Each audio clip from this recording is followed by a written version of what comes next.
সকাল গড়িয়ে দুপুরের দিকে ঢলেছে। এতক্ষণে সব কাজ সেরে শোবার ঘরে এলেন সুধাময়ী। কাজের কি আর শেষ আছে?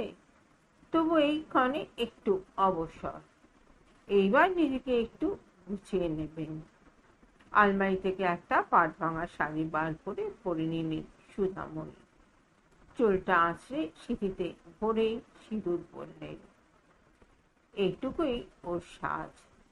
এর বেশি সাজার কথা উনি ভাবতেই পারেন না। যৌবনে সাজার শখ একটু ছিল বইকি।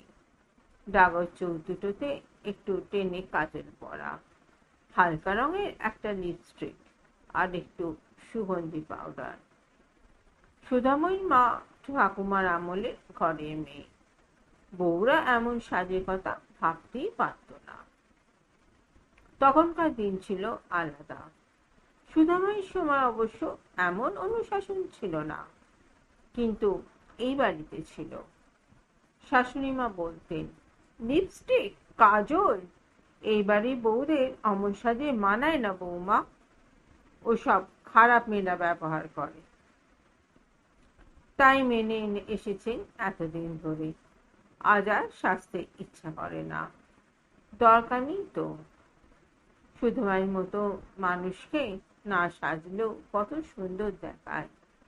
সুধাময়ী নিজেই তা জানেন না। এই মুহূর্তে চওড়া লালপাড় গরদের শাড়িতে ওকে দেবীর মতোই লাগছে। ব্যস্ত পায় ঘরে ঢুকলে সুমন্ত নারায়ণ। এখনো রেডি হওনি সুধা? কি এত সাজছো বলো তো? ওরা এসে পড়লো বলে।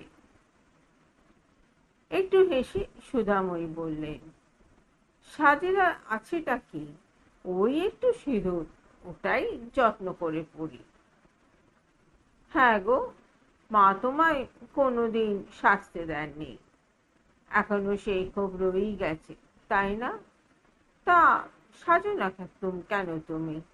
এখন তো মা চলেই গেছেন, আর আমি তো এসব নিয়ে কোনোদিন কিছু বলিনি তোমায়। 52 বছরের বয়সে শাশুড়ি মা যখন চলে গেলেন, তখন তো সুধাময়ী নিজেই শাশুড়ি। বড় ছেলের বিয়ে হয়ে গিয়েছে, মেয়ে দুটিও শ্বশুর বাড়িতে। বুড়ি বয়সে যদি ছুরিদের মতন সাজতে বসতেন, তখন কিরকম দাঁড়াতো ব্যাপারটা। ছেলে, ছেলের বউ, মেয়ে জামাই, যারা কখনো সাজতে দেখেনি ওকে, তাদের চোখে কোন রূপে ধরা পড়তেন সুধাময়ী?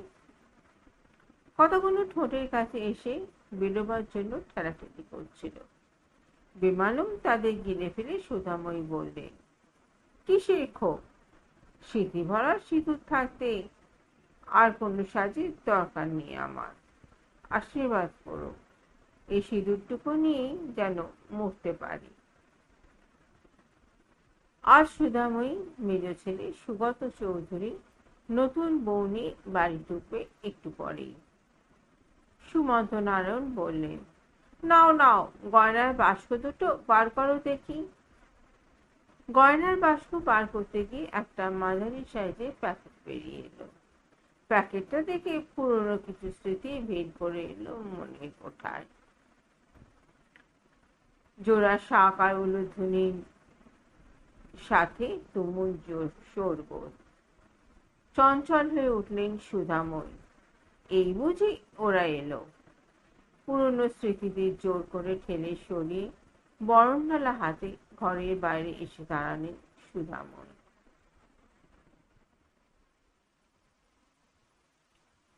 বরণ শেষে নববধূ দুধে আলতায় পা ডুবে গৃহে প্রবেশের অধিকার পেল। এবার আশীর্বাদ। সবার প্রথমে সুগতর বাবা সুমন্ত নারায়ণ গলার হার দিয়ে আশীর্বাদ করলেন পুত্রবধূকে। এরপর সুধাময়ীর পালা। আশীর্বাদ করে পুত্রবধূর হাতে একটা মাঝারি আকারের প্যাকেট তুলে দিলেন সুধাময়ী। হৈ হৈ করে উঠল সকলে। এটা কি? এটা কেন ওকে দিচ্ছ? বড় ছেলে বিভাস বলল, এই নিশ্চয়ই সেই পুরনো কাঁথাটা। ছি ছি, এটা কেউ দেয়? গর্জন করে উঠলেন সুমন্ত নারায়ণ। এই, কে আছিস?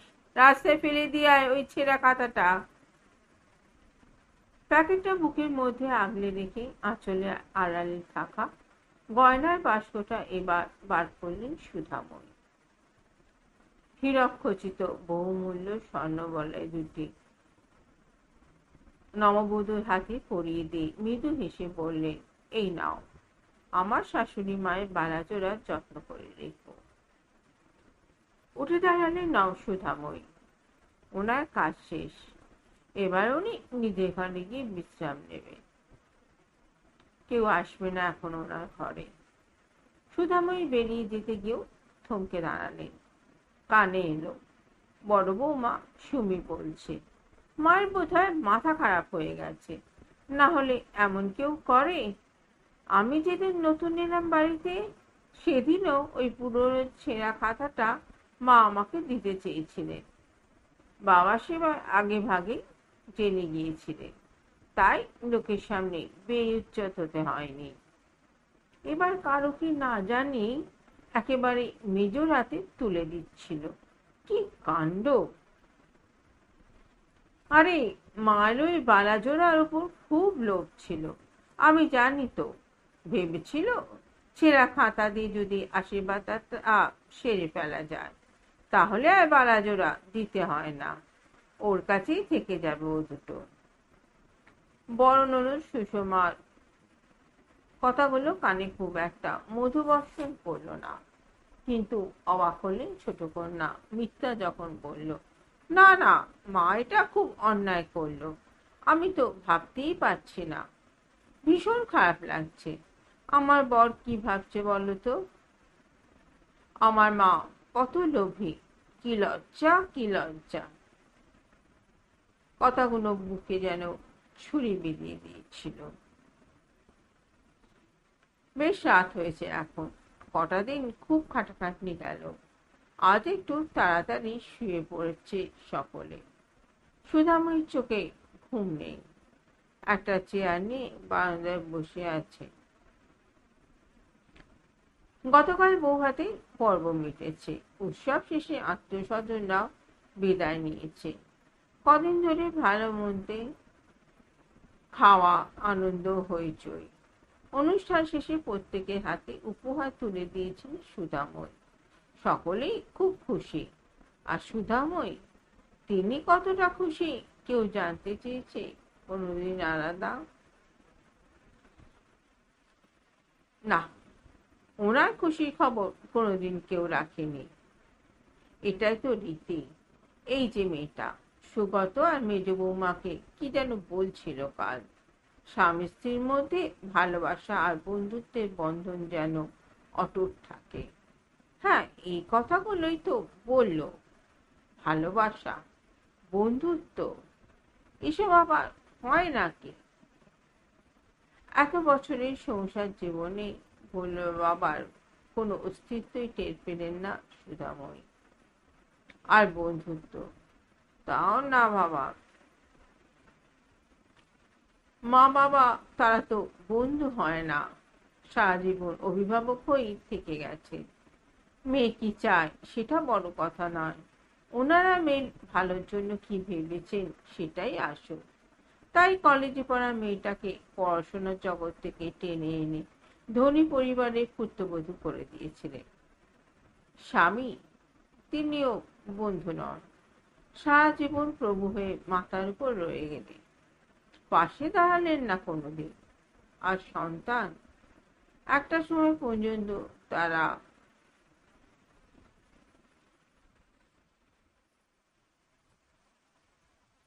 অধস্তনের রোল প্লে করে যায়, পরবর্তীকালে তারাই হয়ে ওঠে বশ। সম্পর্কে কত নাম, বাবা মা, ভাই বোন, স্বামী স্ত্রী, শ্বশুর শাশুড়ি, দেওর ননদ। আর বন্ধু থাকে নাকি? রাতের কালো আকাশটার দিকে তাকে এসবই ভাবছিলেন সুধাময়ী। মা, চমকে উঠলেন সুধাময়ী। কে? আমি বিভা।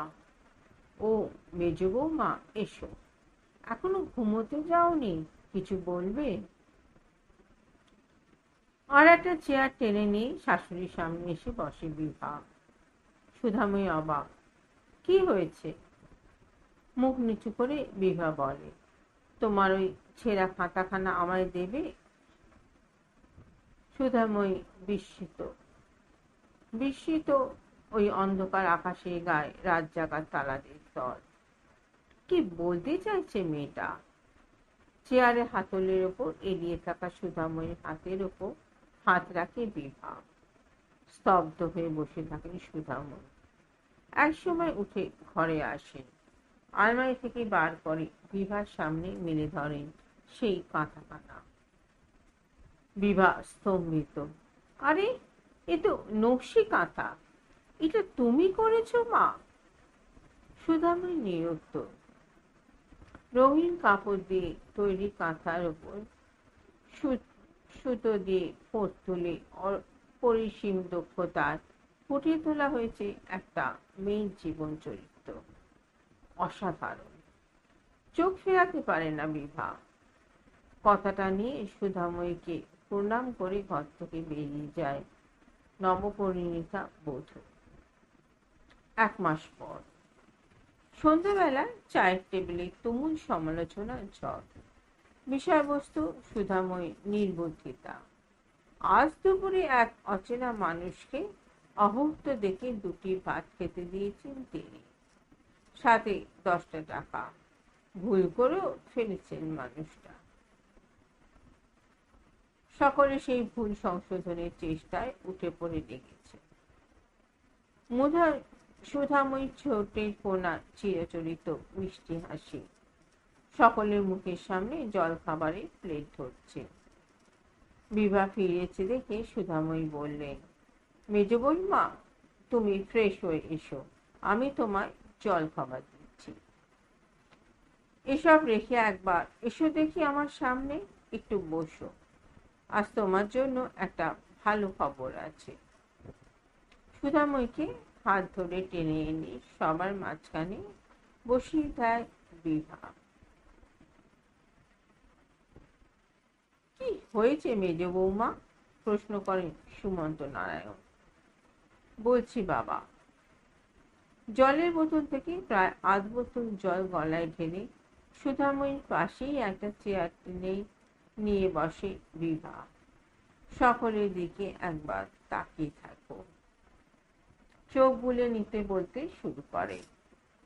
আমাদের এনজিও সুবলা হোম এই নিরস্বয় মেয়েদের আশ্রয় দেওয়া হয়। তাদের নানা রকম হস্তশিল্পের প্রশিক্ষণ দিয়ে স্বাবলম্বী করে দেওয়ার চেষ্টা করি আমরা। আপাতত 4টি জেলায় আমাদের সুবলা হোম শাখা বিস্তার করেছে। বছরে একবার 4টি জেলা মিলে হস্তশিল্পের প্রতিযোগিতা অনুষ্ঠিত হয়। এবারে আমাদের পরিচালক মণ্ডলী সদস্যদেরও বলা হয়েছিল, আমাদের বাড়িতে কেউ যদি এমন হস্তশিল্প জানে তাহলে তিনিও এই প্রতিযোগিতা অংশগ্রহণ করতে পারবে।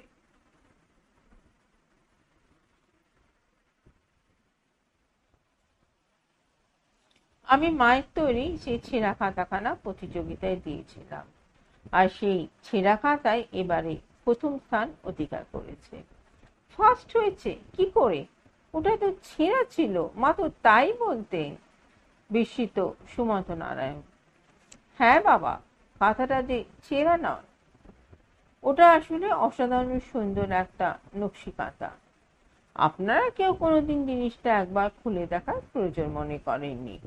কেউ ভাবেননি ওটার পেছনে মায়ের কতখানি পরিশ্রম রয়েছে। আরো খবর আছে। প্রতিযোগিতায় সেরা নির্বাচিত শিল্পকর্মগুলো দিয়ে একটা প্রদর্শনী আয়োজন করা হয়েছিল। সেখানে মায়ের ওই নকশি কাঁথা 20,000 টাকায় বিক্রি হয়েছে। ব্যাগ থেকে একটা খাম বার করে সুধাময়ীর দিকে এগিয়ে যায় বিভা। নাও মা, এটা তোমার। টাকাটা খামের হাতে নিলেন সুধাময়ী। আজও না 2 চোখে অশ্রু নদীর বাঁধ ভেঙেছে। কোনো রকমে বললেন, আজ তুমি যা দিলে আমাকে, এতটাও তো আমি চাইনি। শুধু একটু ভালোবাসা, একটু মিষ্টি কথা, এসব অলিক চাহিদা।